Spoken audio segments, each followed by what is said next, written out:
Der Cordova creator of the Leicester equaliser. El Khanous, how much room does he have here? El Khanous going for goal, and he finds it as well.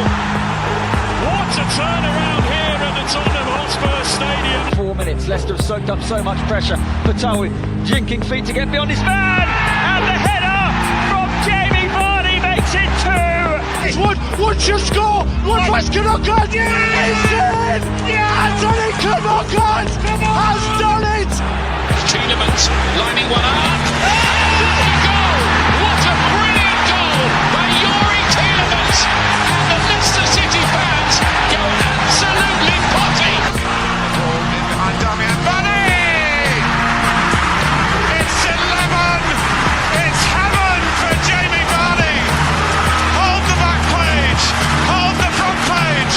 A Leicester player has smashed the record.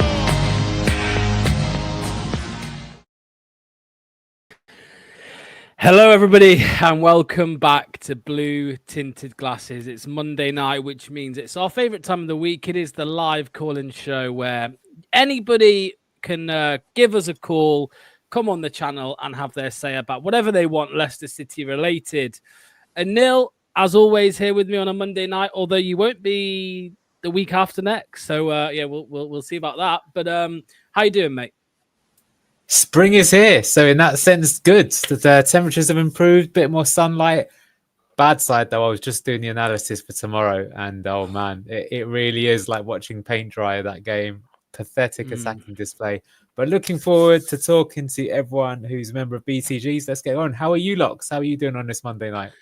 All good, mate. All good. Yeah. I think it's been a few days since the game. I joked with you today. You know, I said when you were doing the analysis, I was like, "Well, it's been a while. Unfortunately, you have to remind yourself again of what happened." But I feel like it's going to be that way every single weekend, mate. Unfortunately, for the remainder of the season, I don't know. We might get a positive result in there somewhere, but. Yeah, we'll see. Before we get into the call-in show, just to remind everybody, if you are new around here, this is how it all works. So there is a link in the description and in the live chat that should be pinned in the live chat. Click that link, connect your camera, connect your microphone, and come and have your say about whatever you want. So let's see who's here in the chat. Mark is here. Evening to you, mate. Felix, how you doing, mate? Phil. Ray says evening all. Every week I wonder if we've reached rock bottom, and every week we dig deeper. Kunal said evening all. Evening to you, Foss Hub, as well. Tony, good weather, same crap on the pitch. LCFC forever. Hyle was having a good day till you reminded me that we played Chelsea this week. Yeah, sorry about that. We that might come up in conversation. Kunal says only positive is Kuna's red card. I've just seen your comment, JC, as well, mate. Nice one. Dallas Fox says good afternoon, mate. Clibbo says evening, lads. Joe Jones, great to see Tom on your channel yesterday. He'll be appearing every now and then. So yeah, stay tuned for that. Planet Earth watching paint dry is my new hobby. And Neil, yeah, you're right. It's definitely worth it. Although someone's doing it for us. There is somebody on Twitter who's actually doing it for us. End of season, I reckon. It's time for that. For sure. Yeah, for sure. I'll get Chips to sort out the thumbnail. That's it. Okay, right. Let's get into it. So, our first caller today is Mr. Rossi. He's on the move as always. Although he was in bed last week, which is, I was going to say maybe an improvement, but it's probably not. Here he is. Let's get him in. Hello, Ross, mate. What's going on? 1 second. Let me turn my lights on. There we go. Oh, turn them off. Turn them off. I'm not the Undertaker. Bloody hell. I'm no, sorry. I've just had to drop Vestergaard's dog off. Hang on. There we go. Sorry. Good boy. Vester dog here. Talk to us, mate. What's going on? Well, it was. He's got yes, I have got electric, you cheeky bastard. Well, where do you start? I mean, it was all right for 6 minutes when we had a shot on target, and that was it. It was pathetic. You know, that's just putting it lightly. By the way, just to make sure, the last time we scored a home goal, John Cena didn't start his retirement tour yet. And he's now turned bad guy over the weekend. You know, that the fact that that's happened before Leicester scored a goal at home, ludicrous. You know what, mate? It's funny actually you bring that up because I used to be a massive wrestling fan when I was younger, and it kind of stopped. I kind of stopped watching wrestling as much when Leicester City became good because and it was around 2014, 2015 time because then all my attention went to Leicester. And over the weekend, I saw, it's Elimination Chamber. You know what? I can't sample any more Leicester content. I can't watch because I do normally. I normally like to watch or listen to like Big Strong Leicester Boys and a couple other channels, but mate, I was like, I'm watching the wrestling. I'm getting Leicester out of my mind. So I did see the John Cena heel turn, mate. Yeah, very good. Mate, I couldn't believe what was happening. Like I said, that come out before that happened before GTA 6 and before Leicester scored a home goal. It's madness. But, well, there's a question for you, Ross. When will our next home goal? When will it be? Will it be this season? Well, there's more chance of me and you becoming tag team champions than that happening. That would be amazing, by the way. Who wouldn't want to see that? Lox and Rossi getting on the... I reckon we could do it, you know, Ross. I reckon we could do it. What will be the tag name? So people have to put in comments now between now and the end of the show. What would our tag team name be? That's a good shout. But do you know what? Even Man U's worst ever side, and we still can't beat them. We've lost to him 3 times this season. Bear in mind, Rude was the Man U man. Brood has been in that match 3 times. Twice for Man U, once for us. I know we got robbed, but we're still, meaning the FA Cup one, but we're still lost, you know. But when is the next goal going to come from? I have no idea. But, you know, end of the day, Vestergaard's gone for his walk with his dog. Man with the green screen. I had to have a green screen, Lox. I'm always prepared, you know. We know. Do you know what? The moment Too Fast, Too Furious. Yeah, that's not too bad. But do you know what? The moment we score at home, if we do score a home goal, it doesn't matter who scores it. Probably Bobby D. Cordova-Reid again. But whoever scores it, that place is going to erupt. Even if we're 4-0 down, we get a goal. I just want to see us score more than anything. You look at all the games that Ruben Nistelrooy has been in charge of. We've scored in the first one against West Ham, scored against Brighton. That's 5 goals in 2 games. Now, we didn't score against Newcastle, nor Wolves, nor Man City. All the 11 defeats that we've had, we've only scored in 2 of them. The relegation. Yeah. We scored against Liverpool and Aston Villa. Bearing in mind, by the way, they were away goals. Yeah, because the 11 defeats out of 12, we've only scored 4 goals, and 2 of them were in Tottenham. And 2 of them were Tottenham. Mate, honestly, mate, it's absolutely shocking. I mean, Anil, I sent you a screenshot, and I don't know if you're going to use it tomorrow or not. You know that bit of from LCFC data, but I mean. The XG4, it's absolutely... There is no XG4, Lox. Doesn't exist. The thing is, it's not even that, like, we haven't scored a goal. We don't even... it's not even we don't look like scoring. We're not even trying to score. Yeah, that's ridiculous. I was literally looking through that match for any chance. Ross has pointed out, and Ndidi has a shot, and there's one through ball that we put to Bilal, and then he sort of fluffs his lines. That's it. That was our attacking intent the whole game. Like, have a go, seriously. It's really, really awful. For someone who was renowned as being one of the best strikers the Premier League has seen as well, I don't get it. It's bizarre. And obviously I'm going Chelsea on Sunday. Right. I mean, do I regret buying my ticket? No. Am I going to regret it? Absolutely. But... You know what? I spoke to Imran earlier on the phone, and I said to him, "Oh, mate, you going Chelsea on the weekend?" And he went, "You know what? It's Ramadan. Am I going through that journey there, watching a load of crap to come back?" And he said, but my point is, some people will say, "Oh, you're not a real fan, because you're not going to away game or whatever, or you're not going because we're not doing very well." But it's not even that, mate. It's that I think the point Imran was trying to make is, the team out there are barely putting in any Yeah. effort. So why should I put in effort to go and watch them put in zero effort when it's costing me money and and they're getting paid, thousands and thousands of pounds? I mean, the thing is, how much obviously, I don't know if you obviously read all the article that came out in this weekend, how much of a piss take that is. The fact that football players are allowed to do what they want at this Seagrave, that has caused nothing but issues since we've had that training ground.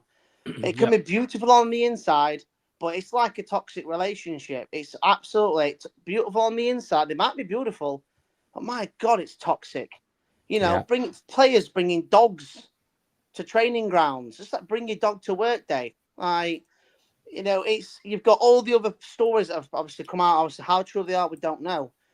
And then I heard TalkSport the other day saying about Connor Cody should come back in the squad. He's a leader. He spends more time on Radio 5 Live than he does caring about that side. Not one of them players it actually does care. And obviously the problem is we are using Vardy too much. We are overplaying Jamie Vardy. We all had a go at Cooper about this. We should be. Do you know what? Like I said this last week. I just want Rue gone. We've had, like I said, we were scoring under Cooper. Yes, it wasn't the prettiest of football, but do we have to play pretty football to get results? They're clearly not seeing Martin O'Neill era. They clearly didn't see the Nigel Pearson era the first time. So why does it have to be tippy-tap of bollocks? I'd rather just 4-4, flipping 2. Well, I think it depends on the situation, doesn't it, mate? Because it's like, for example, some people didn't like the tippy-tappy football when we were winning the championship. Oh, I loved it. Exactly. But I think it's I mean, Anil, this is something that people joke about all the time. Like me and you joke about it sometimes. Like when we call Imran a dinosaur because he's like, I hate this passing football. But it's okay when when it's the right time to do it, mate. It's a good thing. It's now though, Anil, where fans are just like, what we are doing at the moment isn't working. So you have to change it, or you're just accepting relegation. But the thing is, I've just seen a comment there from LCFC Rude there, just under the final whistles comment. It doesn't matter. At the end of the day, we were scoring. That was the thing. We're only losing by a goal or two, literally. But at least we wasn't. Do we even get battered under Cooper? Like physically battered, meaning we lost. Man United in the cup. Man United in the cup, we got battered. That was the first time. No, we scored in that though, 5-2. That was entertaining. Yeah. It was an entertaining battering. Yeah, I was there. 5-2. It was £42, £6 a goal. You got your money's worth. At least then we were scoring. And even if you watch that game, even when it was 4-2, before they scored their fifth goal, we actually were in it. We nearly scored a few goals ourselves. But just a quick one before I go. So I don't know if you ever saw last season. You might have seen it, Locks, all the internet of my infamous, what I was wearing last season for away matches. I don't know if you saw it, Locks. I saw you. I mean, you always dye your hair blue. I know you do that. Spray. Yeah. So I used to wear a particular outfit, Hawaiian outfit. Oh, I remember. I remember it. So I did a TikTok poll of the day and it said, shall I bring it back? Now, I've found it particular outfit. Do I bring it back to see if we're not winning games under it? Because... it's not going anywhere with my new shirt. Do I bring it back or not? Because I've got to wear it. I've got to be up at 4 o'clock in the morning. My coach is at 5 o'clock from Sheffield. So obviously I'm paying a massive £11 return from Sheffield to London on a coach. Bring it back. Well, we're losing every week anyway. So bring it back. Bring it back. Yes, it has been washed, you cheeky bastard. Right, Ross. Ross, before you go, mate, I want to show you this. I've been thinking about the tag team stuff, and I thought we could be the best WWE duo since Finlay and Hornswoggle. Which one are you? Which one are you? I will take Ross? the little bastard Hornswoggle. Well, there's another duo as well. If you go on Google, they're called Jesse and Festus. I know that. Yeah, biscuits and gravy. So it can be more like chips, cheese, and gravy, but we'll take it. There we go. But no, yeah. Right. Ross, sorry, Hornswoggle. I will see you. We'll see you next week, mate. All right. Yes, we will. Fox. Well, yeah. Finley. Cheers, Ross. See you in a bit, mate. Before we get our next guest on, which is going to be Dimitri, I want to ask you this, Anil. There's a comment here from Christopher. Are fans not delusional? Did we really think we wouldn't be in this position at the beginning of the season? We are going to have a few iffy seasons. Money's a problem. Team's a problem. Leadership's a problem. Just get behind the lads regardless. We have had worse years. My response to it would be a nil. I know we got relegated from League One, but have we had many worse years than this year? When you actually look at all of the problems on and off the pitch, performances.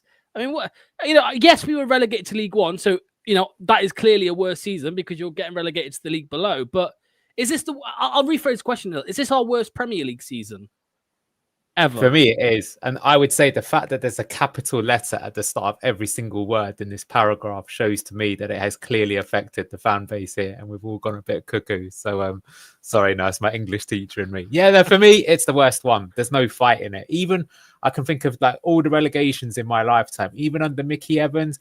There were some good games. We battered some teams like we beat 4-0 Leeds on the first day of the season. And maybe the Peter Taylor season where he got sacked. That was pretty awful, to be honest with you. I put it on a par with that one. But I actually think this one's even worse because it's just like, has there been any time really this season? Maybe that Southampton game where IU got the last minute winner and that was back-to-back wins. That's probably the most positive I thought about the team, that maybe we could get out of it.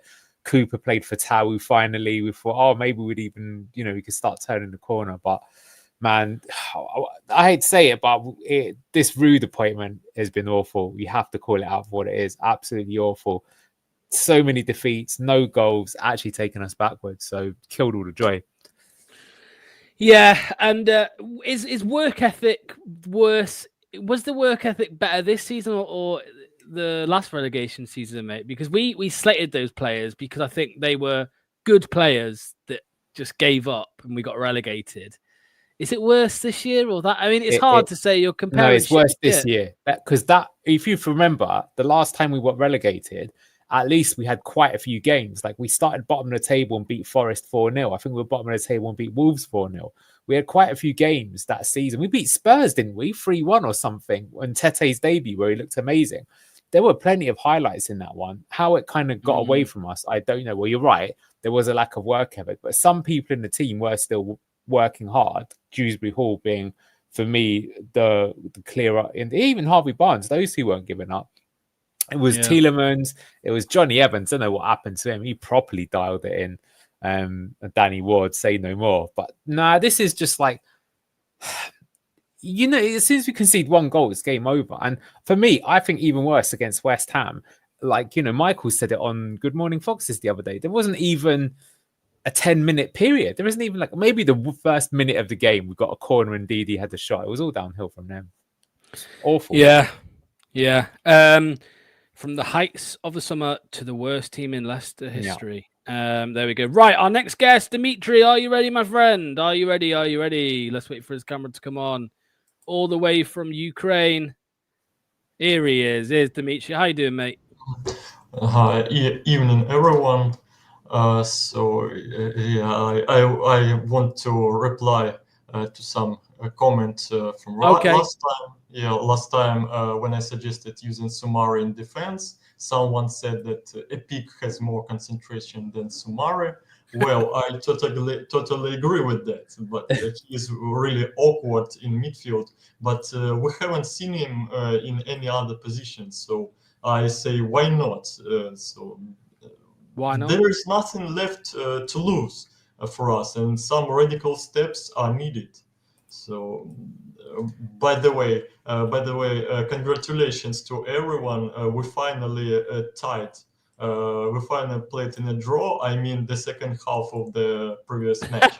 Yes. Yeah. So for the it has some reasons why that happened. So for the first time, Root decided to change the game model and release some other players than he usually puts.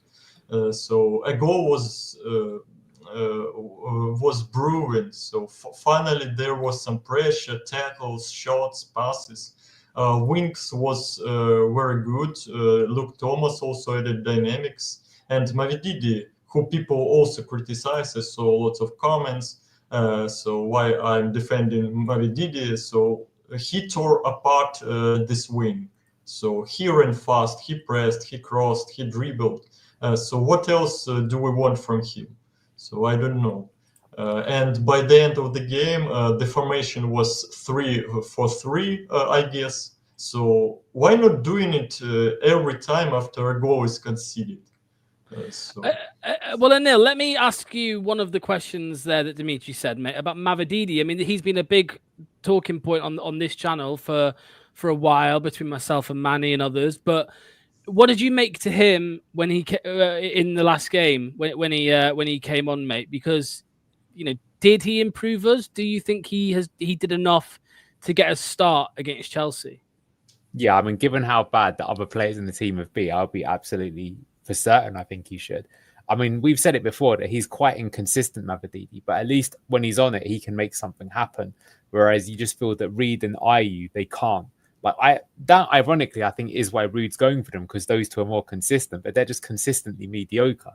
I get it. The Mavididi, I'd even say Buonanotte, they're capable of being absolutely awful, but they could also pull something out of the bag sort of thing. And you can't go into the game having not a single player that's capable of doing that. And that's been, in my opinion, the issue with Root. So I get it. Like, we're going to put them in and they could look terrible as well. But you just can't keep going with the same team week in, week out and just seeing them put awful displays. And I agree exactly what Dimitri says. When we go one down, why doesn't he change it immediately? He makes no subs at half time. He does that so often. He won't change the model. Like, I mean, who cares? We've got to start realizing that who cares if we're getting tonked. We are getting tonked 3-4-0. We've got to try something or go for it. Give the fans something to get behind. The worst thing, I feel so sorry for anyone who went to the London Stadium. Like, you've got nothing to cheer about in the entire game for your team. That is the worst feeling in football. Mm-hmm. Yeah. I wanted also to ask about Kenan Dewsbury Hall. I saw this preview. So why have you put him? So what is it? Is he returning or because I didn't read some? Well, he's going to be playing against us on the weekend, my friend. He's going to, well, maybe if he's in the squad. I mean, Dimitri, you saw Kenan Dewsbury Hall last season. He would be much needed in this current Leicester team, wouldn't he? Well, I can compare him with Danny Drinkwater. I think it's quite a similar path. So both of them transferred to Chelsea, and we remember what happened with Danny, unfortunately, after Chelsea. But I don't think Kiernan will be the same. But unfortunately, this year wasn't so prolific for him. He played 9 matches or 8 matches, so he maybe lost some form. Well, Enzo Maresca, Enzo Maresca brought him over. Of course, I'm sure it benefited Leicester City quite a bit with the money that we brought in for him.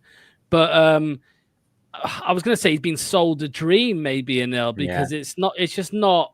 And I think it was quite naive of maybe himself to think he was going to be able to go there and play much football with how Chelsea operate, first of all, but also, Enzo Maresca, he's got these shiny new toys. He doesn't want his ex from last season, does he? Should have gone Brighton. I know why he didn't want to go, but that was a mistake. Yeah, believing too much of your hype. He might have got into the England team playing at Brighton, to be honest with you. And I'm not sure whether he will like to play for the team who is in a championship, but maybe yes, because he's well integrated in Leicester. Yeah. Well, who knows? We might have stayed up. I mean, I doubt it, but 11 matches or how many? 11 matches left, but half of these matches will be against teams that are also struggling. Again, this week that I saw this Manchester United is really powerful. Manchester made us some great stuff to win Ipswich, and Wolves also conceded and lost. So I thought, well, that's the great opportunity for us now or never. But again, but only 5 points. I think we still have chances. So at least 1 or 3 points against all these Liverpool, Man City, Chelsea teams will be nice. It will be a great boost of our confidence to play after that, to play with some Ipswich, Southampton. I still think these teams aren't pretty much better than us. And we can still earn some points, and maybe Wolverhampton also will lose to some games. So 11 matches. I was going to ask you, Dimitri. Let me ask you this to end on, mate. How many games do you see us winning now, between now and the end of the season? What did you say? Did you say there's 11 games left? Is that what you said? Maybe 11, yeah. So how many do you think we'll win? Who knows? If Ruud will try something he tried the previous match and the second time. Second time. It will be some.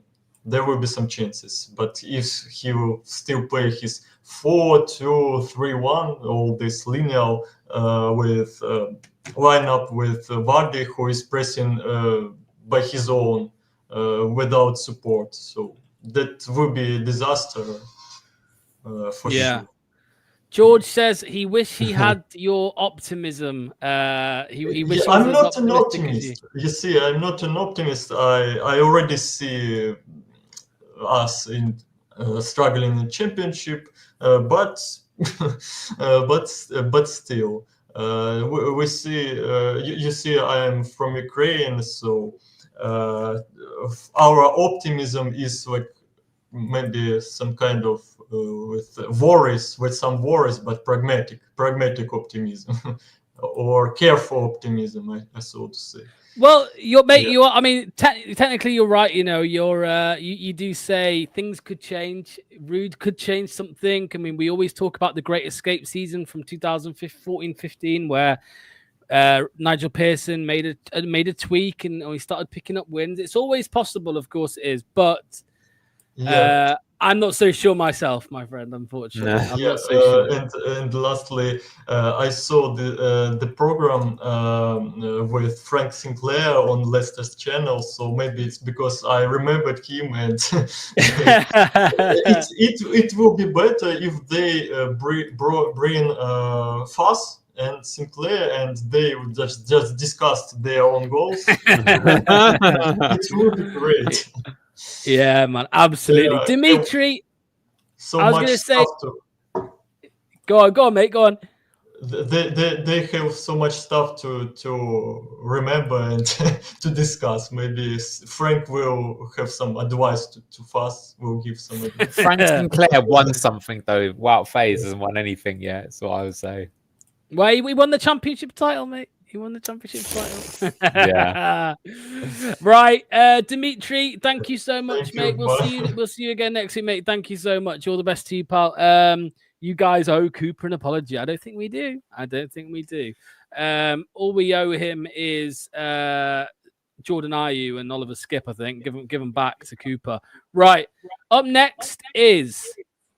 Oh, I'm getting a bit of an echo there. Oh. I can hear myself. Up next is Ethan. Ethan, here he is. What a guy. How you doing, my friend? I just want to say, whoever said we owe Cooper an apology, he owes us 20-odd million for Skip, so I'll wait for that first. I think something might be off with your mic, mate. I can't hear you very well at all. Sorry, mate. I'm not sure what's wrong. There we go. Oh, that's better. Okay. Yeah. So, whoever said we owe Skip an apology, Cooper, I'll want the 20 million or however much we paid for him back first, and then he'll get my apologies. But I had a very good weekend. No Leicester on Saturday, on Sunday, so it was, stress. Yeah, it was just a time to reflect, right? And so I've come today with a couple of questions for you guys. The main one is, does Ruud stay next season, whether it's in the Prem or in the championship, wherever we are, does he stay or does he walk? You know what? I'm so torn on this one, Anil, because again, Foss Hub today has told me to read something, but again, it's from the Footy Insider, all right? So you know, although they have reported a couple of things today about this season about things behind closed doors at Leicester that have come true. But anyway, they said Leicester are currently not planning to sack Ruud van Nistelrooy, but could weigh up a move for a replacement if they are cut further adrift. Now, you know, I didn't think they would sack him for the remainder of the season because of money and because what's the point? What's the point in doing it? You know, if you're going to sack him, maybe do it at the end of the season. But Anil, if we keep losing games and just the unrest in the stands keeps happening, I don't think they've got a choice. So I am torn on it, mate. But what do you think, Anil? Where are you at the moment? I'm leaning on let him go in the summer. Maybe you can keep him going, but I just think that, like, you know, you can say the players aren't good enough. You can say this and that, but I mean, one of the biggest jobs of a manager is to motivate your team and to be able to get some sort of style of play out of them. We have a style of play that has no threat on goal, and he's lost the players. So that's not good enough. Where there have been plenty of other teams, I would say look at Luton last season, who were going down, but I felt even to the end, they looked competitive. They were giving it a go. And they had a much more limited team than us, as has been proven this season in the Championship. So that's a big worry, because otherwise I just think what's to stop us going down, even if he gets promotion, that it's going to be different the next time round. I can't really see it, to be honest with you. So look, for what it's worth, if he is in charge next season, I'm still going to get behind him. We even got behind Cooper. People forget this. We did actually get behind Cooper to begin with. We even gave him some flowers on like maybe the 2 occasions where he deserved it. There weren't many times. But yeah, I don't know. I think it's stinky football. And I think it's more the psychological thing, because I was saying what I feel is going to happen is you'll start next season. Let's say the first game of the next season is a draw. Oh my God, it's going to be so toxic. People are going to be like, get him out, like 1 attempt on goal, etc., etc. Whereas, you know, if you've got someone who's new, either they, weird as it sounds, you start with a new manager and it's a draw the first game, you'd be like, no, give him a bit of time, right? Give him a bit of time. So I'd probably lean that way. Before you go, Ethan, just to be clear, Dexter, if you go back on the streams, I think you'll see that we said many a times that the way we were playing, the way we were picking up points was unsustainable. You know, no one said we should sack him because we're only 17th or 16th, for example. It was, we said sack him because the way we're playing isn't good enough. It's not sustainable, and we will fall into the bottom 3. So we didn't just, you need to have context behind what you're saying, Dexter. And unfortunately, at the moment, you've not got it. Go on, Ethan. Okay, just quickly with Dexter, what he's saying is, I think before the Nottingham Forest result, we were all calling for Cooper to get manager of the month. He beat Bournemouth, beat Southampton. You know, we were on a good run, so we definitely did give him some flowers. So it's unfortunate the way it ended, especially with the players. But I mean, he's gone. We're through. I think in terms of Van Nistelrooy, I'd give him until the international break, and then you can sort of see what the market is saying. I wouldn't even give it to the assistant manager or whoever, like the Brian Murphy. He doesn't seem to be getting on with the players well. So it's like, who do you really go for? But yeah, I think I've clocked out for the season. Normally, I'd be a bit more optimistic. I think I'm fully focused on next season. And here's my second question. If we go down, right, what do you think our punishments will be? Because obviously we've all talked about points deduction, business plan, transfer embargo. What do you guys think it'll be? Go on, what do you reckon, mate? We'll be forced to sell probably 5, 6, 7 players. It'll be pretty brutal. And do you know what? I think we will be able to sign players, but I don't think we'll be able to sign players right till the end. So what will end up happening is we'll sell some players that we don't want to sell, and we might have to sell them for prices that look disgusting. Like, you know, you sell Fatawu for 10 million or something like that, and everyone will be absolutely in outrage. But the EFL will say, yeah, but look, your wage budget is 80 million. and your income is 20 million. So you've got to sell the players. So here's a buy, you've got to sell them. I think the problem is that teams will know that as well. So if you're looking to buy a player of Leicester, you're going to, you know, Mads Hermansen, he might be worth 50 million, but you're going to say, here's 25. You got to take it because the EFL is coming for you. So I think it's not going to be fun. But I think weirdly enough, I don't think any team's got a points deduction so far for having to go through these things. Sheffield United started the season with a points deduction this season, but that's because they couldn't pay money to other clubs in the Championship. So far, it's not a case of Leicester haven't been able to be good on their financial obligations. They have. It's more that they are spending at a rate that is beyond the computation or whatever like that. So I think we sell players. We maybe can't bring too many, if any, in, but I'm not sure we'll get a points deduction. Yeah, I mean, I think Anil's probably right. They impose business plans and stuff like that, and maybe if we sell enough that we're able. But you got to remember, look how much we sold last summer, right? The summer before. When we got relegated, we sold Tielemans. Tielemans left on a free. We sold Maddison. We sold Barnes. We sold Castagna. I think there alone is what 60-70 million pounds.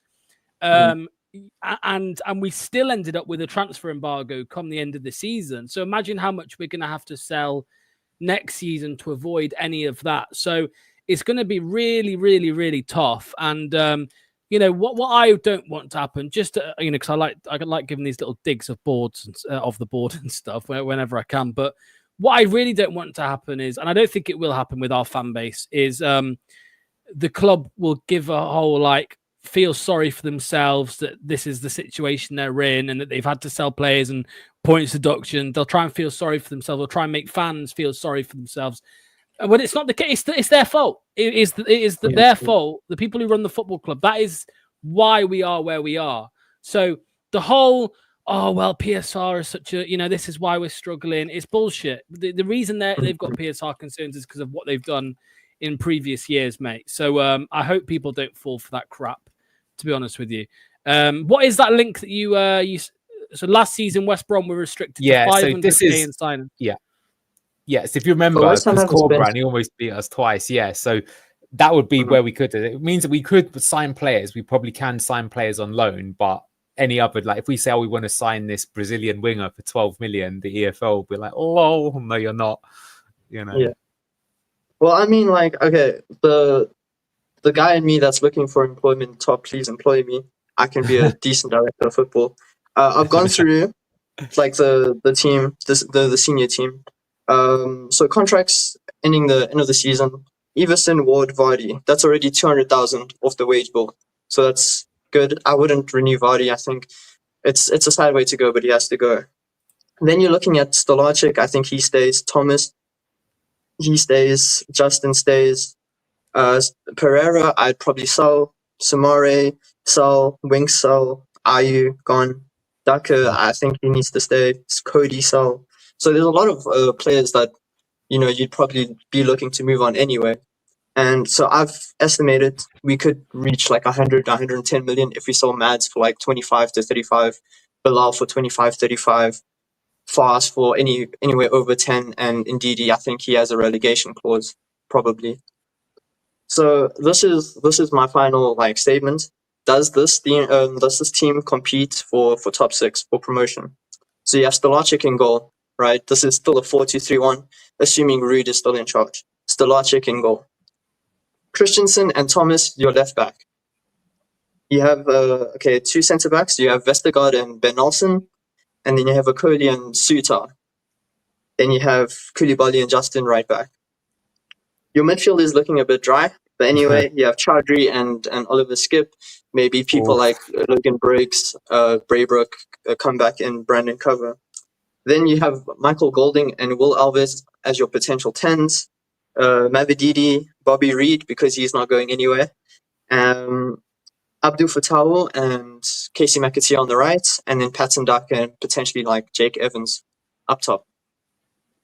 Does that team compete top 6? Yeah, I think they do compete top 6. That's the crazy thing. As long as the mentality is right, they probably do. But I think it will be a push to get beyond that. Because I think when you just said Hamza Chowdhury and Oliver Skip central midfield, part of me died inside. Even I'm not gonna lie, but I think you're right. I think you're just telling us what is the reality. I think that the big thing is which one of those teams is still there. Like Leeds are going to go up.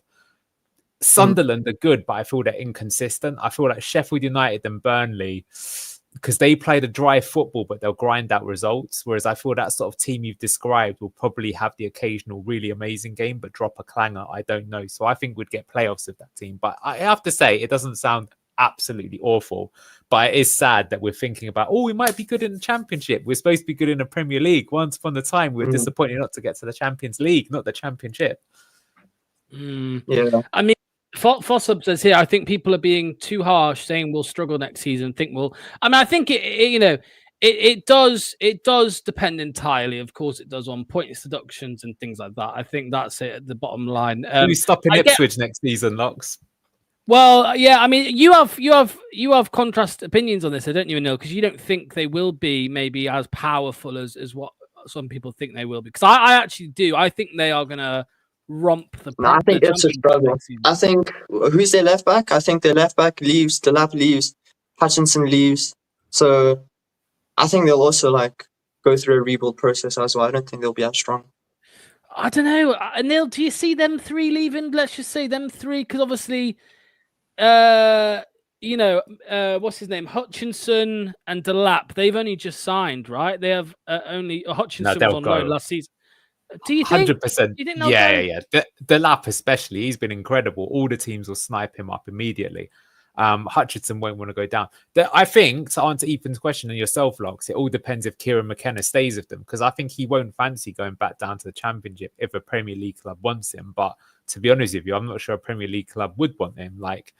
His stock will have fallen a little bit. So if he's with them, then I think they're going to romp it, just because look how well he did. Look, their squad is blatantly way better than when they got promoted last time. So our squad's going to be worse. So simple maths in my head. Same manager, but better squad is probably going to do better than they did last time. Whereas with us, worse manager, worse squad probably aren't. That's maybe I'm oversimplifying it, but that's what I think. So I don't see it. If they have a different manager, then it's a different story. Then I think they won't be as good, but I think he's good at managing to beat down those deep block teams.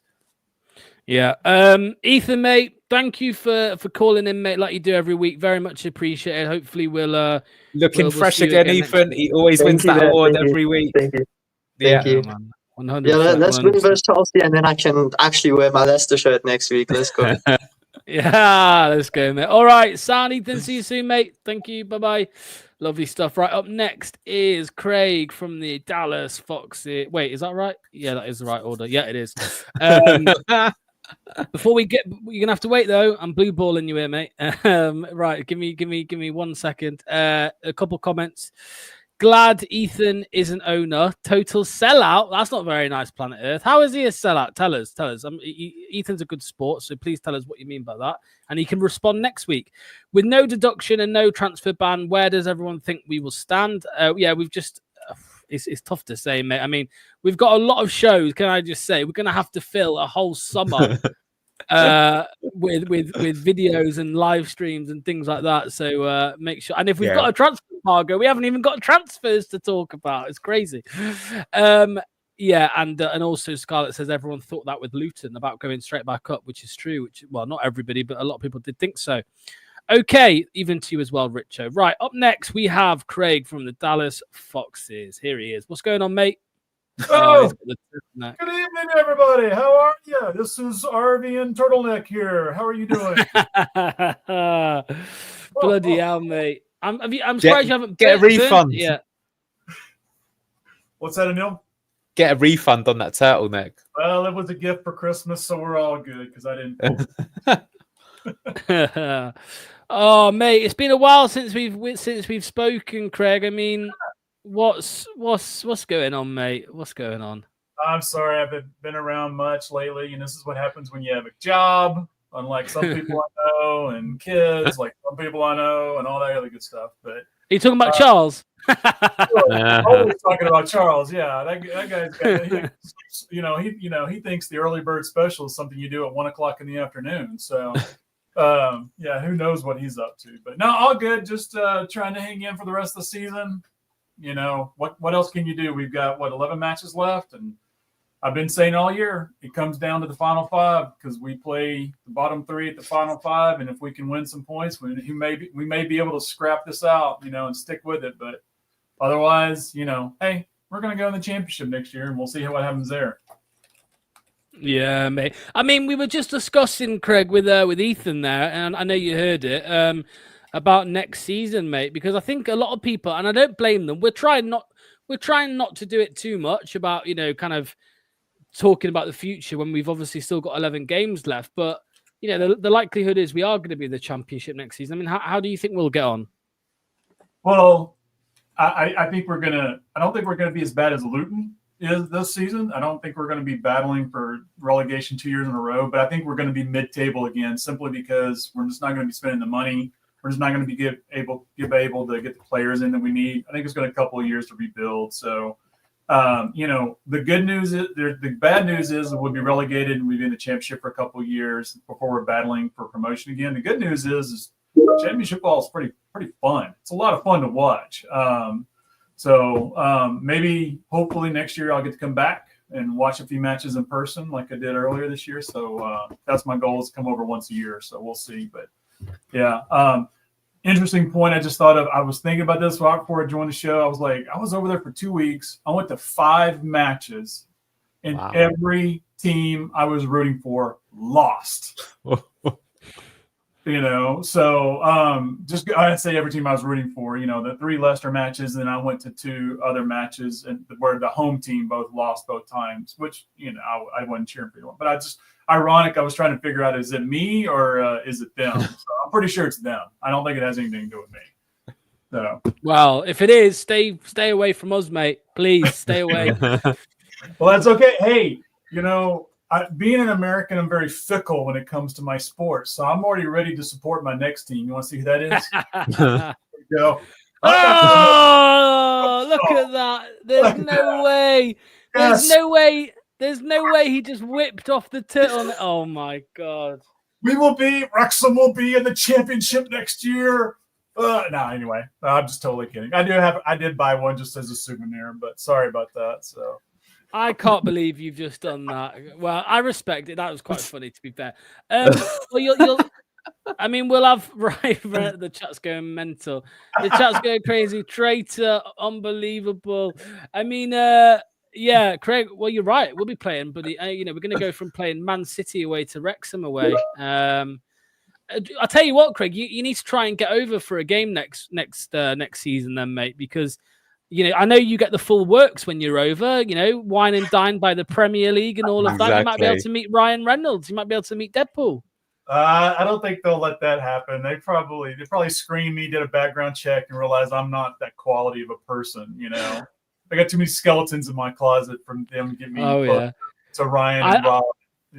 I think you'll be all right. If they had Charles on the official media, I think you'll be safe.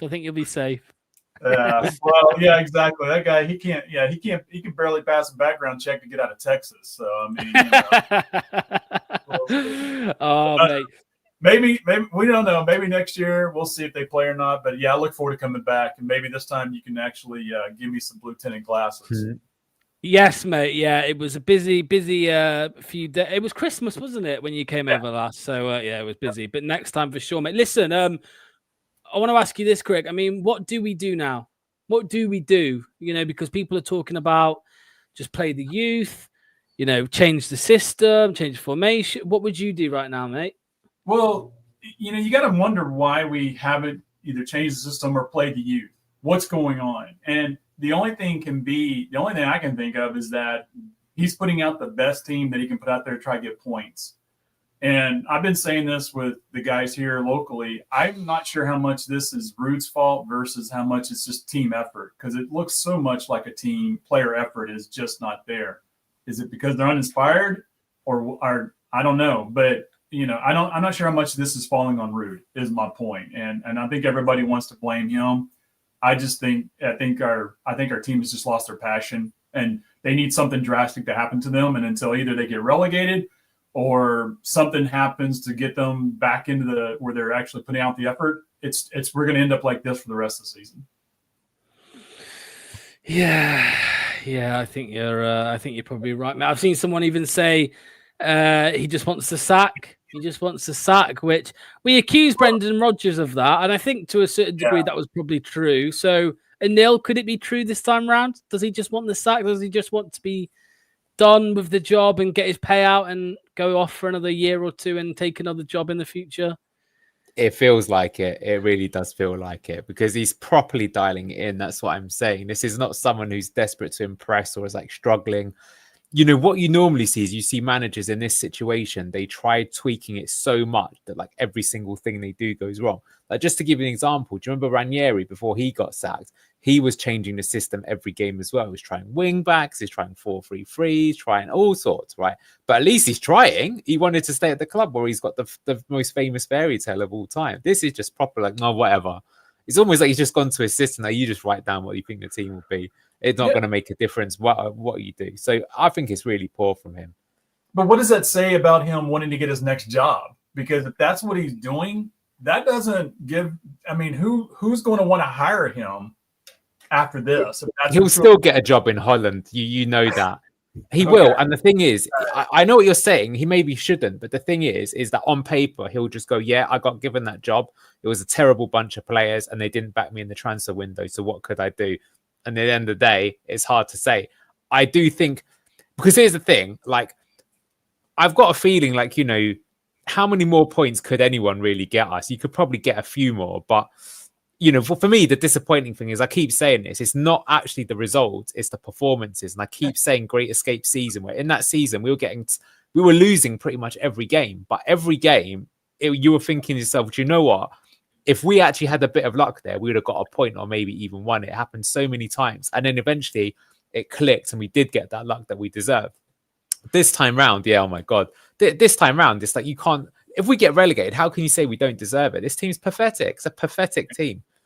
Yeah, I went back and looked at that Great Escape season compared to what we got coming down the road. And you could tell the difference in the performances and who we played, because we were still playing, you know, we were playing top 10, top of the half of the table, and we were winning, and we were coming out with draws and wins. So, and you have no confidence that's going to happen now. So we'll see. We'll see, mate. Dexter says, Dallas Fox says, I agree that Rude is not to blame, nor is he wanting the sack. Yeah, I think we'll never know, really. I mean, I don't think it will. I mean, it never came out about Rodgers whether he wanted the sack, but I think we all assume that was probably the case. So who knows whether that is the case with Ruud van Nistelrooy or not. One thing is for sure, he would rather the sack than walk in because he gets the payout. He gets millions of pounds for getting the sack. You know, would you turn down 2, 3, 4 million pounds? I don't think you would. Even though he's got loads of money, I still don't think I was going to say, he can't be hard up for money. No, but come on, mate. You know what I mean? Yeah. They're not going to turn down. When you get that level, even millions means something. If we're talking about 10K, he could probably care less. Yeah. You're probably right. Yeah, for sure. Right. Okay. Craig, thank you so much, mate, for calling in. Make sure to, that shirt. Are you going to wear that one next time as well? Oh, my God. No, we're good. I'll wear something different. We should give him a ban for that next time round for wearing that shirt. Maybe luckily, you did it in a funny way, so we'll let you off. Maybe I'll pull up the Leeds United shirt next time. No, all right. Bye-bye. That's it. Dexter, he did stick up for the owners originally in the window, but last week, after what game was it? Which game was it? Brentford. It was the Brentford game where he just gave up, didn't he? He stopped backing them, mate. He stopped defending them, and he said, well, basically something along the lines of we needed players and we didn't get them. He's not sticking up for them anymore. I think he's given up with that, right? Because everyone could see through it. Anil, everyone, in the press conferences, everyone could see he's saying that to obviously save face, but he's not happy. He wasn't happy. Yeah. Okay, right. Ragsy, up next, mate. Hello, how you doing? Evening, boys. How we doing? Not good, mate. Not good. Not good. Another defeat.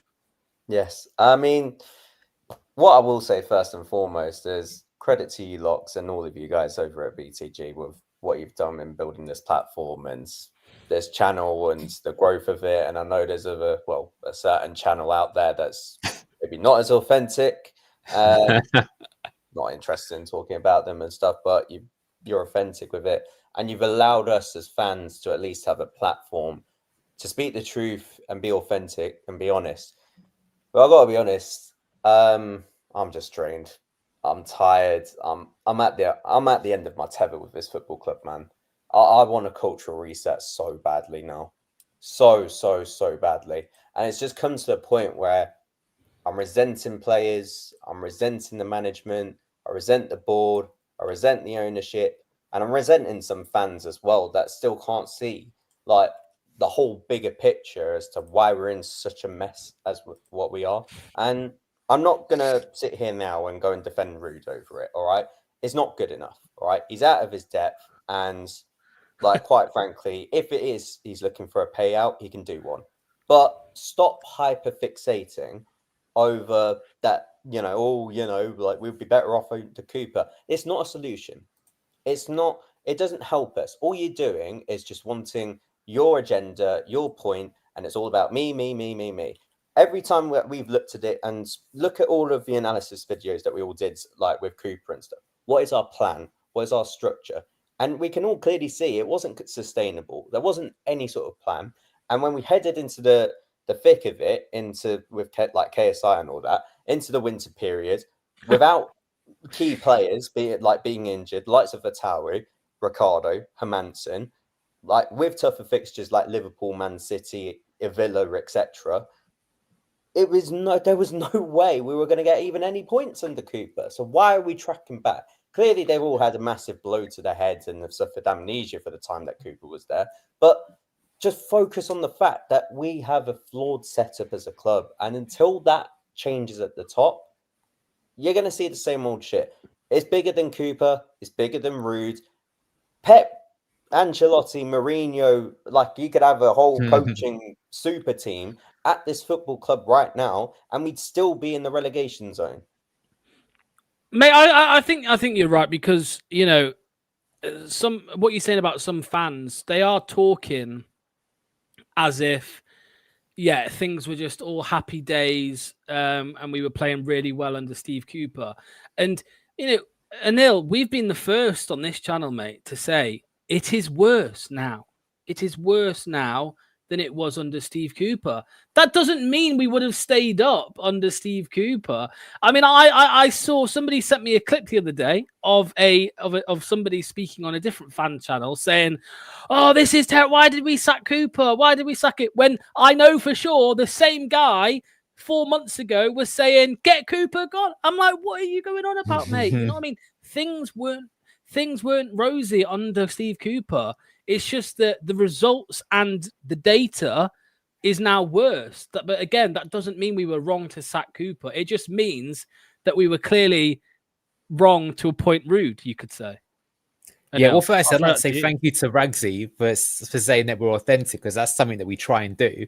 Look, I will say that's definitely true, Locks. I will say that I think, though, after we lost like 4 or 5 in a row, I was looking back at one of our episodes, and it's hard not to admit that I'm gaslighting the fan base by saying that Rude's a better manager than Cooper, because I'm like, oh, we might have lost 5 in a row, but look at this. We're conceding much fewer chances. Don't you worry, Rude's going to get it right. And that's aged like milk. So, sometimes you've got to own it. That's not really what's kind of happened there. But I think it says a lot that, for example, our attack looked best under Cooper when he basically just went back to Enzo's system, which is what the players were telling him. And then unfortunately we lost for Tawu, didn't we? And it's all kind of gone to pot. I would like to ask Ragsy, though, actually, because you were really, really pro Ruud van Nistelrooy. And in fact, that's not having a dig or anything like that. I remember at the time, I was like, I would prefer Corberan. But then I remember you were like so hype on him. I started doing my research. And on one of these shows, I even said, I can't believe I'm saying this, but I need to give Ragsy his dues. Like, I'm looking at him and he's done this inverted fullback at PSV and he's done all this stuff. Now I wish I didn't say that, because I could just blame you for being an idiot, but you're not. So I just want to ask you, what do you think he's like, TLDR, where do you think he's gone wrong from? Do you think he's just been a bit naive, or where do you think it's gone wrong for Ruud? I'd probably say, it's extreme naivety, just sort of like jumping into a situation where essentially he's got to build from the ground up his sort of like solid foundations. When you see him at PSV, like he already had an experienced team in that division. that was still up there and doing well, but then he implemented his style from what he was developing in his youth setup to then bring into the first team. But he didn't have to bring in the likes of a Buscagli or I can't name on the top of my head and stuff, but just he had that Ryan Flamingo. Remember? Oh, he would have been class, yeah. mate. Yeah, he would have been wicked. He'd been wicked, but so he didn't have to develop anything from the ground up. He's coming into a situation here where it's a whole sort of scattergun approach in regards to this summer's recruitment. And even I had a shred of optimism heading into this summer, thinking at least we're going to clear this wage bill. And once we clear it, we can lower it down, not be in PSR restrictions in the future, and go and invest that wisely. But really, all we've done is just make it worse, because now we're just load ourselves with even more shit players that you head into next season and you're thinking, well, we could be mid-table championship or even worse. But yeah, in regards to Rude, I think now you're looking at him and he's just kind of in self-deprivation mode. He's just sort of tuning into the experienced players and hoping that they'll pull something out for him 1 in 6 games, when in reality we can sit here as football fans and go, that is not going to happen because they're utterly shit. And do you think, both of you, I'll ask you first, Anil, and then you can take it, Ragsy. Anil, do you think because we keep calling him stubborn, do you think even if it's a small 5-10% of it is that he doesn't want to bow down to what the fans are, and I don't know what the fans are asking for, because I think all managers are probably like this, in some way, shape, or form. I mean, Cooper was the same, right? Remember, we were like, play Ricardo, start Fatawu, start Mavididi, and then he did it against Forest, if I'm not mistaken, and we lost, right? So, do you think a part of that might be in play, Anil, that he just doesn't want to do what the fans are demanding because then it makes him maybe look weak? Yeah, do you remember that game where he took off Facundo and the crowd went absolutely irate, and he goes, well, it's not up to me. I don't have to explain myself to the fans. They don't know anything about football. I think when he said that was definitely something like, that's not a good sign. He's clearly more stressed behind the scenes than he was giving out. And I think if we're being honest, there were some clear warning signs there. Like I said this to you the other day, look, cast your mind back, everyone. This time last season, we just started going on that massive flop of a run. Just after we were at one point, we're 11 points clear or something in the championship. We all started giving it away and we're having to go at Enzo. But you know what? I think it was the players. And I think that was the preview of what was to come this season, that they hadn't fixed that mentality issue. Anyway, that aside, yeah, there is stubbornness. I don't get it, though, because when Rude started, he done some things that were so good. Like against West Ham, he made proactive substitutes and Daka came on and scored. He put Bilal and Buonanotte on in the same time, and he shifted Bilal onto the left so Buonanotte could still play in his preferred position. Everyone's like, wow, he gets it. We're saved. This is all it took. It's just put your best players on in some reasonable position and we're going to look better. And we did. What about against Brighton? We were 2-0 down, but playing quite well. Then he went 4-4-2, gambled, and it worked. And we came back to 2-2. And I don't think we could even have won it right at the end. I don't know if you remember, we had that free kick that Mavididi got it. So I was thinking, there you go. It's just someone who isn't stubborn, and he has gone stubborn. So I don't understand why he's done that. Maybe it's stress, though. People deal with stress very differently. I don't know about you guys, but I mean, sometimes when it's really hard up against you, you maybe go into your shell and you defend yourself a little bit. But it is weird what's happened. Maybe you could make a fascinating case study on it. I don't know why, but I feel like the Rude from the first couple of games disappeared a long time ago. And if anything, yeah, maybe that Facundo game was the one. Yeah. Ragsy, mate, let me end with this because I've asked everybody. Actually, no, I'll tell you what I'll ask you because it was brought up and Neil brought it up. The inverted fullback is something that he used at PSV. Do you think there's a chance that he could bring it back when Ricardo is ready to come out into the team? And maybe that is the tactical tweak that he's been waiting for. He's been waiting for Ricardo Pereira so he can do that. Well, he certainly offers something. I think, even when you look back to last season under Enzo's system, I think he played a crucial part in that. I think it was massively underrated, his role. So he's class. He has that quality. So even if he is like his legs and knees are shredded or something, he still offers far more quality than any of other fullbacks in this side. So he can, and it suits him. He can invert into midfield. He sort of being deep in that basic play. Potentially, it could be something, but we essentially saw that when Ndidi got brought back into the team, and that gave us a little bit of a boost defensively. I don't even know, because we didn't even win any games even with Ndidi in there. But like maybe did he play against Tottenham? I can't remember now. Who? Ndidi. He didn't, did he? He wasn't. No, he wasn't. No, back I think it by was then. one game. It was Man United in the cup. He came back. Yeah. So. Oh, United in the cup. So yeah, but even if by having that sort of quality, it eventually just fades anyway. So I don't think if Ndidi wasn't that sort of turning point to go and kick-start our season again, I don't think Ricardo is going to be either, unfortunately. So you can try it. Yeah, I think it could do something, but I'm losing out hope, really. I'm just booking holidays. After during the West Ham game, I was just holiday hunting. What I'm doing now is I'm planning every single sort of game that I've got something planned just over the weekend. So I don't at least I'm focused on that rather than the games now. And then the Newcastle game. So I'm in Berlin that weekend, and then they moved it to a Monday. So I'm like, oh, for fuck's sake, now I've got I'm free and around that game. So it's just but I'll keep working. But for Chelsea, I'd rather, how on FIFA they just forfeit games. Do that for the rest of the season. Mate, honestly, we may as well. We may as well at this point. Look, Ragsy, mate, thanks for calling in. Much appreciated, mate. We'll see you soon. Go listen to some Kendrick Lamar, yeah? Yes. See you in a bit, Ragsy. Okay, and finally, to end us off tonight, it is Here Comes the Manny. Manny. Here he is. What's going on, mate? Hello. How you doing, chap? Good, mate. How are you? So, I feel like you sound. That big sigh pretty much sums it all up in one big go. That's where I am. Just how long till the end of the season again? 11 games. I mean, it's gonna be a long 11 games, isn't it? Can somebody do the maths? How many minutes is that? How many minutes is 11 games? 990 plus. 990 minutes of bloody watch-alongs. 1,000 minutes. What else could you do with those 1,000 minutes more productive, huh? I can think of what to do in 1 minute. There's a lot you can do in 1 minute, man. You can do it twice. Right? You can do it twice there, mate.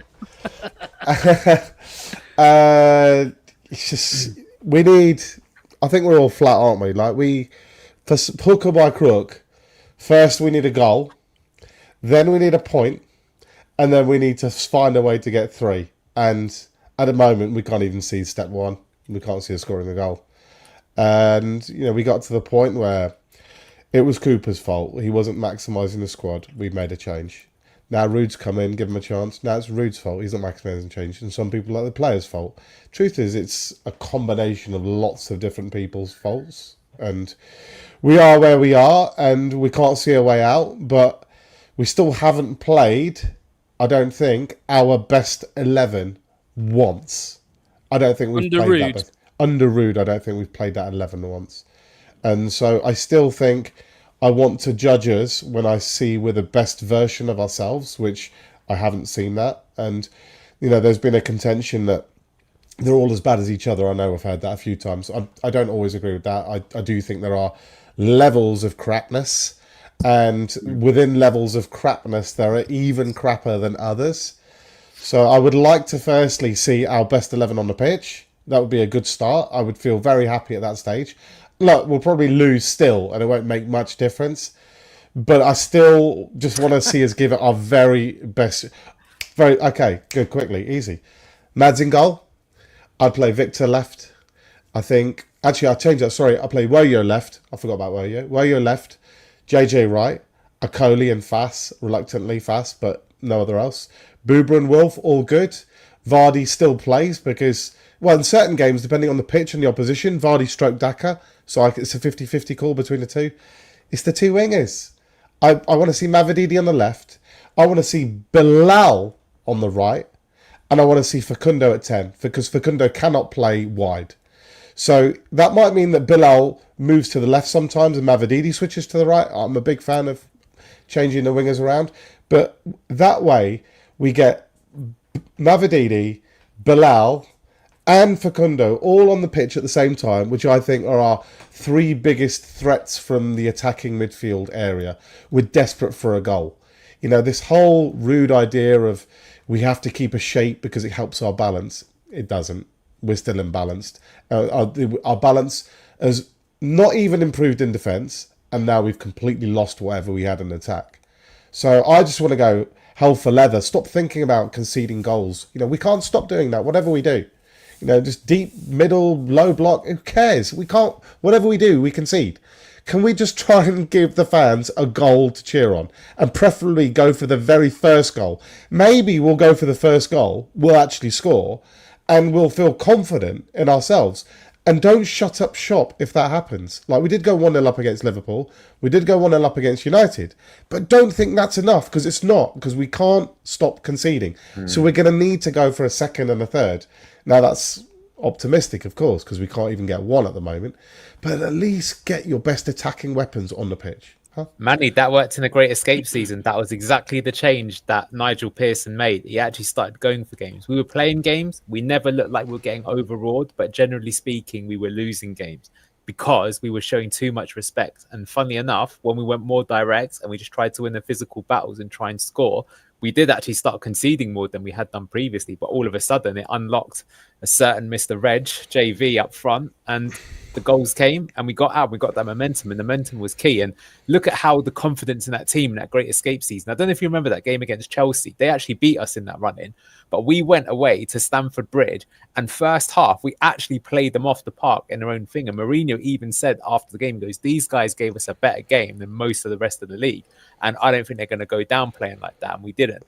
And that says it all. And it's because we had a go at them. Whereas previous in the season, when they came to the King Power, I think we only lost 1-0, but we were very respectful. We were like, oh, we better, just see what you can get, see if you can get a point here. So look, we might still get tonks, but get the fans behind you more than like just trying to play this passive Well, I mean, if we sit back and invite teams on us, it's only a matter of time before they'll do something to break us down. Yeah. So, this fixation of trying to be robust and solid and keep your players in shape. And I like Ayew and Bobby Cordova-Reid because they're less renegade players and they will keep in their shape and they'll do their defensive responsibilities and they'll help the track the fullback. But I don't like picking my wingers based on the support they actually effectively they're a winger there to stop the fullback from attacking. Now that's not what I'm looking for in my wingers. I'm looking for put the fullback on the back foot so he's too scared to attack because he's more worried about what I'm going to do to him than he is that I'm worried than rather me being worried about him being a secondary person on the attack down that any particular flank. So I think that mentality's been wrong under Cooper and Rude. Like just far too much respect for the opponent. If we actually look at those games, like, I mean, the Man City game, Man United game, Villa game, even the Liverpool game to some extent, we've actually been pretty competitive within the game itself. We didn't look out of place.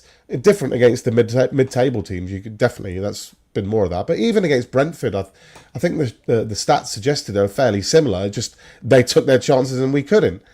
But we've got to, at some point, realise that now there's a 5-point gap. If Cunha does get 4 or 5 game ban or something like that, we have just a sliver of chance here. If we can get 3. No, 1 point isn't enough. Dropping that to 4 points and then 3 points, it's not going to work. We need to go for 3. And that means go for a team. Even if you get beat 6-0, I don't care. Go and get beat 6-0, 7-0, but go and do Ange Ball for the first 15, 20 minutes and go hell for leather and at least show that you're going to close them down. And that's another point that we've not been doing. We have not been closing down intensively enough. We've been far too passive, allowing teams to have control of the ball. But go for it. Even if it means Mavididi does 2 step overs, beats 2 men, but gets tackled. Something has to change in attack.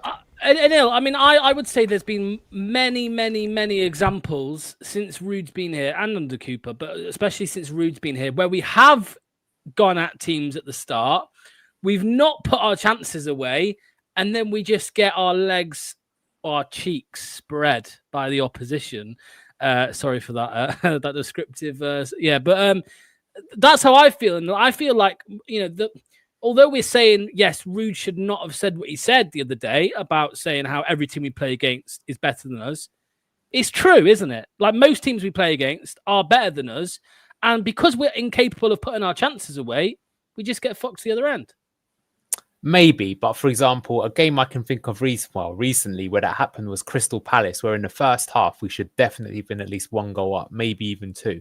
Second half, they did come out and it was disappointing. They beat us 2-0. But you know what? That defeat still felt way better than the West Ham one, way better than the Wolves one, way better than the Brentford one. Because at least we had a go. At least there was a point in the game where you could say there was something there. And you know what? Had the goal have gone for us, again, sorry to sound like a broken record, but again, going back to that Great Escape season, similar things were happening. We were playing well in games, but just the spell where we were on top, we didn't take our chances. Boom, first attack the other team has, they score, and you're feeling down on your luck, right? And then what changes? We start getting even more aggressive and like doubling down almost. Okay, gone 1-0 down, go again.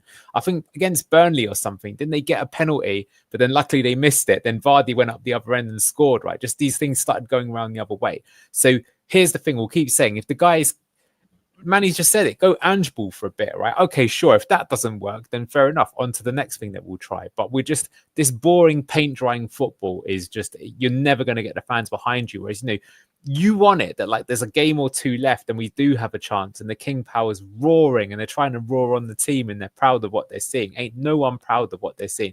Look how many people on the show are saying, I'd rather go on holiday. I'm changing my dates around. I'm doing it myself. If we were in a relegation battle, I might be like, oh, do you know that business trip? I can probably wait. Now it's like, screw it. It's perfect time to do it. Sorry, Locks, leaving you in the mud.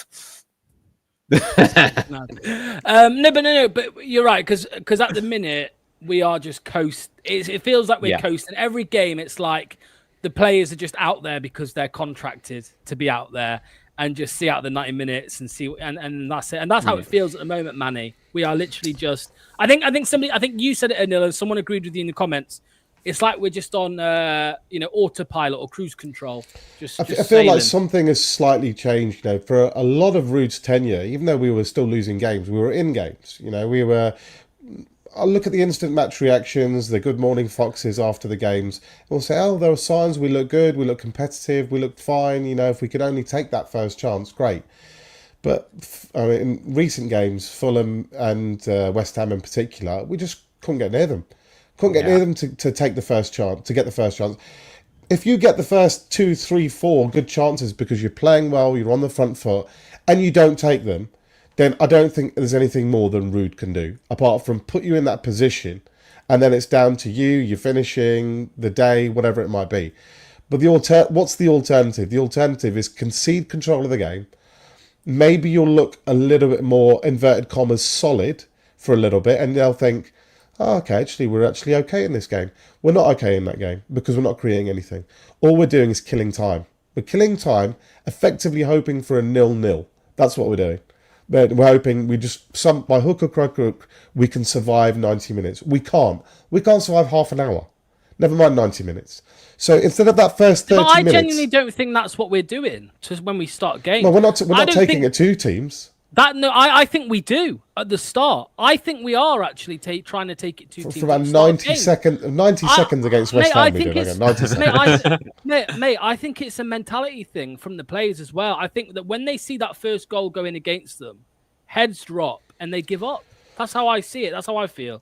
I feel like we have the number of times this season where I've been sat on the watch along. And in the first, other than obviously, Everton, for example, they conceded right within a minute, right? But within a few seconds. But the amount of times I've been on watch-alongs this season, I've said, you know what? We're going for it. We're playing well. We concede a goal. Going for it is a bit of a stretch. We looked okay in the game. I wouldn't say we were going for it and we were pressurising them and we were creating lots of chances and it was wave after wave and it was organised chaos and the ball breaks and we're hunting in packs and we're winning it and we're moving it along, we're rattling them. I'd say for 90 minutes we managed to get in a position where we could probably put some kind of cross in. And for about 90 seconds, literally 90 seconds, we did that. Then we concede control of the game. And for the next 15, 16 minutes, they knock it around for fun. Not really creating a lot, but they've got full control of the game. We can't, if we do manage to break up the ball, we can't get out of our own half. We just end up hoofing it back to them, or we'll try some passing maneuver and lose it. But we're just killing time until we concede. What is the point of doing that? It's not as if we have a plethora of clean sheets we can go back on this season. We kept one clean sheet, haven't we, all season? One. So what is this that we can actually... I know Ruud said that I wanted the players to actually defend a bit more advanced than they were. So we were on the edge of the box. With Vestergaard, the guy who's supposed to be okay at the edge of his box. Useless. Ruud wanting to be even further up. That makes it even more useless. Yeah. Forget about all this defensive obsession with this and that. Like, why are we... Like, Mavadidi's not started a game in 5, 6... the three of those have not started a game, I think, maybe since the Palace game, where we actually looked okay for a half, but we couldn't put our chances away.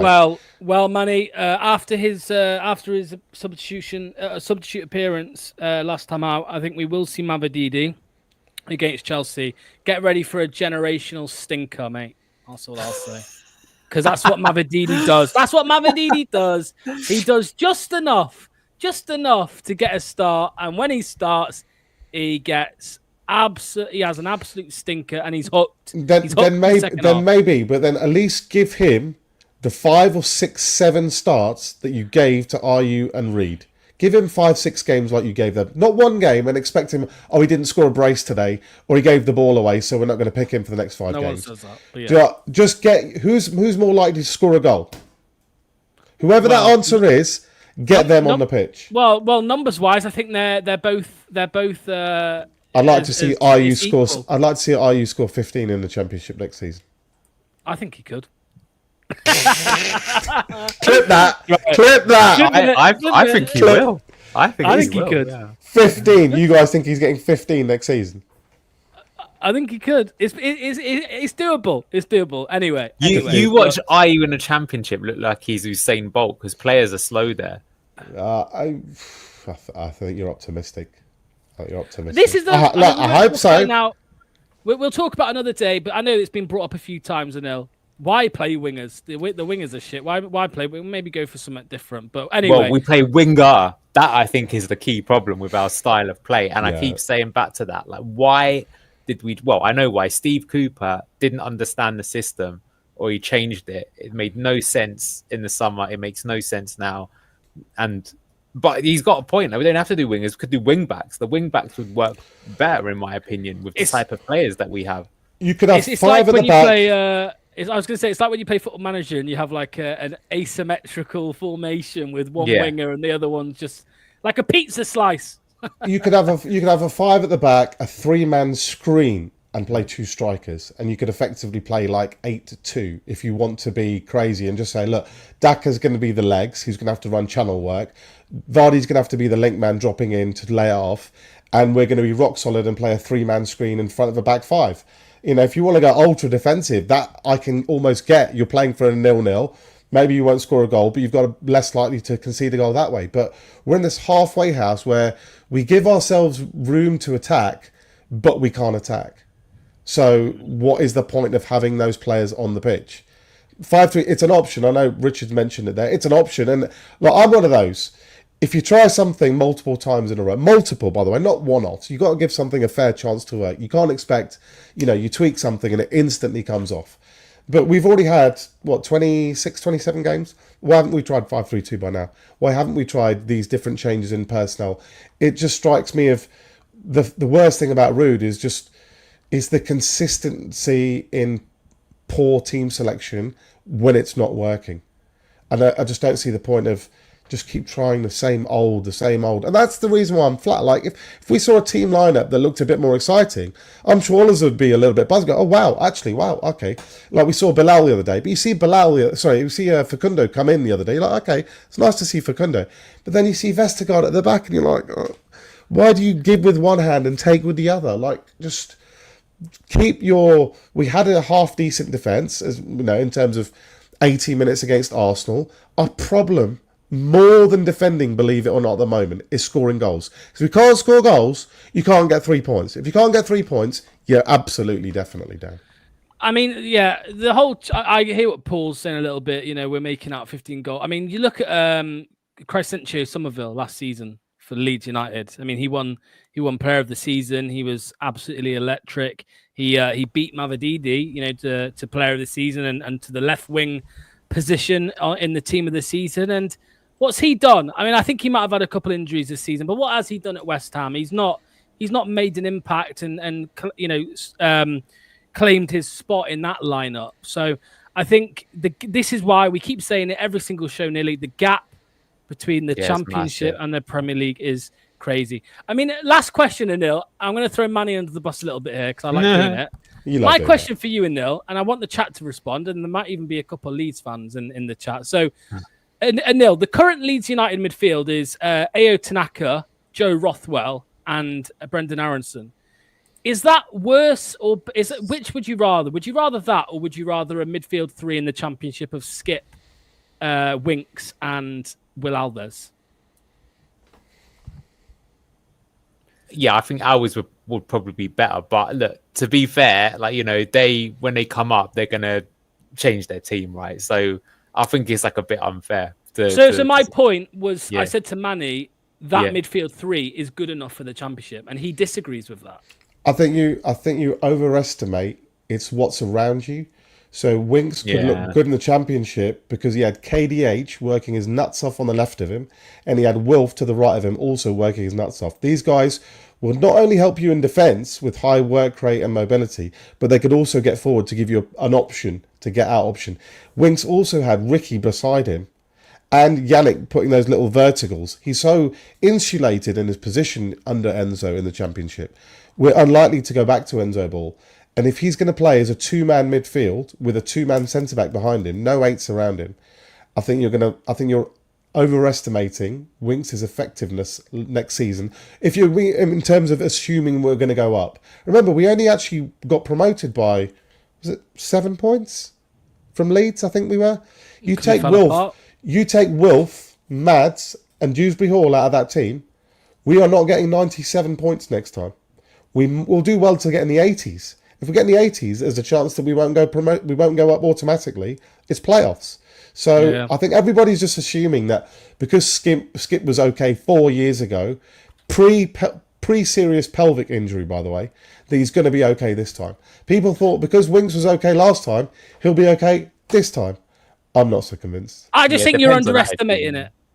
No, Anil's right. Yeah, of course. But I just think you're underestimating those players because of how bad it's been this season. And I think in the Championship, I mean, look, people are saying Tanaka's a baller. I agree. Tanaka is good. Yeah, but he will not be a baller in the Premier League. I don't know about that. I don't know about. There's something about Japanese players. They have such a high work rate. They've got brilliant attitude. They're so lovable in every single way. But look at Shinji Kagawa, who went to Man United. Like, that was one of the best Japanese players, and he didn't make the grade there. He had some good games for them. Like, the levels are... I think Locks is bang on. Look at the two best players in the Championship last season with Crescencio Somerville and Kiernan Dewsbury Hall, and they've done nothing this season. I don't think they've been given opportunities. I think Somerville's had 5 starts, Dewsbury Hall's had 1. Amari Hutchinson. He scored one good... I don't think he's that good. Yeah, but he was one of the best players in the Championship last season, man. Was he? Yeah, yes. Really? Yes. Sammy Schmodix. I mean, look, Manny, you're making a point. I'm giving you name after name. Sam Morsey looked good in the Championship. He's an awful player. That's what we're saying. Though. I understand, but that's like saying that no players will be able to translate league on league. And like Somerville, I think he's a fantastic player. Excellent player. Definitely a Premier League player. Injuries. He started 5 games this season. They've had a change of manager. They don't play necessarily the right way for him. They have a plethora of other wingers, so they didn't always find a spot for him. But Somerville's a good player. We're not saying he's not, mate. Yeah, I think you're getting confused with the point. We're just saying that the drop off to the Championship is quite big, mate. And agreed. You have a player like Oliver Skip down there. Then, but everything evolves, and I just think also with such low confidence. Like, I mean, we've slated Winks and Skip for a lot of this season. They must be feeling pretty low at the end of the season, right? They haven't been able to... They've left Tottenham. They wanted to make a name for themselves. They wanted to make their mark, find a new home. I mean, Winks was England's squad, unbelievably, once in his stage. Hilarious, but it was true. And maybe even Skip thought one day he might be able to play international football. But these guys are struggling to get Premier League teams. Like, if these two are looking for a move... is anyone going to sign them? Not a Premier League team, no. So the best that they can do is a Championship club, and we're one of the better Championship clubs. So no, there's a no lot of Championship club will pay them what we paid them. That's no, of course, that's crazy.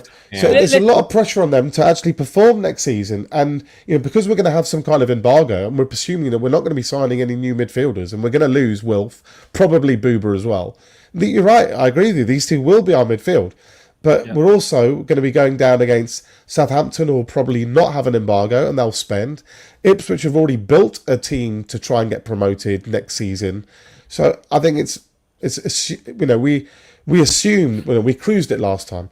I don't see us cruising it next time. I'm not assuming we're going to cruise with them players. By the way, I've already said we're going to. We're in a fight. We're in a big fight. Can I ask you a quick question? Right. Last one, quick one before you two. If we have an embargo and whatever's left of this skeleton squad next season, do we come back up first time? No, I don't think we are. Yeah, I've said I think it'll be playoffs at best. I could see there being an angle. It depends if you get another signing that catches fire, whatever like that. But it would depend on what comes of the loans on. We looked back at what happened to West Brom. So the season we won the championship, West Brom were put on a plan.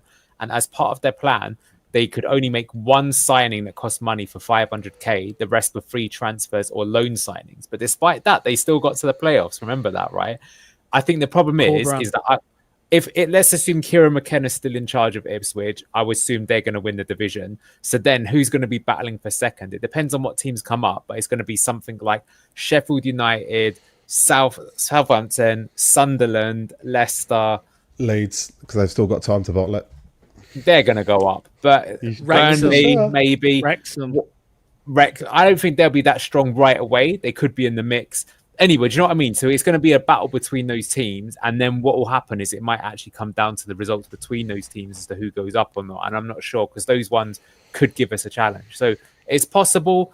You'd have to get the momentum. But I think the problem is that unlike last time where it was still a bit of the unknown and a fresh start, I'm not sure it's going to feel like such a fresh start. I'm going to think it's going to feel just like we're going to feel sorry for ourselves, and I don't know. I'm feeling a bit glum already. I hope things change, but I am, and all I can see is if we do go down, which obviously is highly likely. Yeah, and I actually think we need to actually do a full reset, not just pay lip service to a reset. And anybody who's on 50 grand or more we need to get them off the books, just because under the people above as well, mate. Not just the playing staff. One of the reasons that some of the clubs who get promoted now get a bit of an advantage on us is because they don't have huge 3-year cycles of expenditure, which limits what they can do when they get there. So you almost want a clean book with low wages, manage to get up with not huge expenditures so that you can actually attack with 100, 120 million, like Forest did, like Ipswich have tried. That's the way to do it.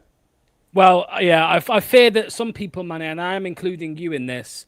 No offense. I feel like they're going to see maybe some exciting, young, quick players come through the door in the summer, and that will be the rebuild that they ask for. Whereas I think it's a lot of non-playing staff that also need to make way for a true rebuild, mate. And I don't think that's going to happen. And I think that even if we have, a good season next season, and we have this rebuild on the pitch, we're going to come up and we'll be dealt with the same shit all over again, mate. That's how I feel.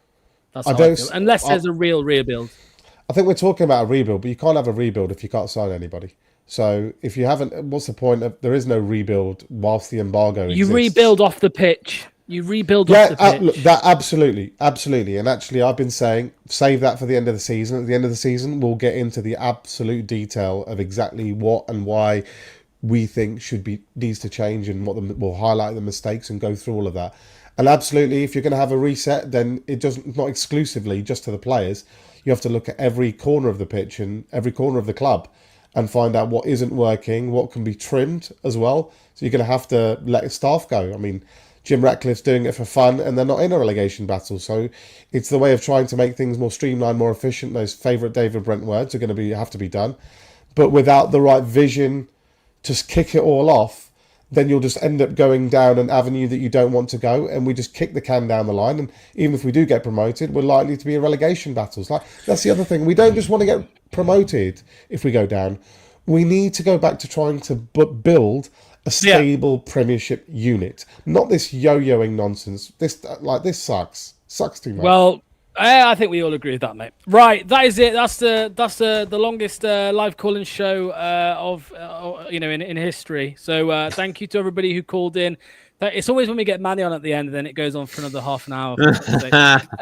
If you did enjoy it, make sure to hit the like button. Make sure to hit subscribe. We'll be back tomorrow night at 7 p.m. for an analysis, and it will not just be a photo of Yannick Vestergaard's dog's turd on your screen. I promise you that. So yeah, we'll see you at 7 p.m. tomorrow. Yeah, I think that's it. I'm not forgetting anything. So yeah, cheers to you, Dexter. Cheers to everybody who's got the comments in. Our bush is over. Okay, that's enough for tonight. Right, we'll end on that one. Have a Cheers, good one, DP. everyone. See you soon. See you tomorrow. Enjoy the rest of your evening. Bye bye.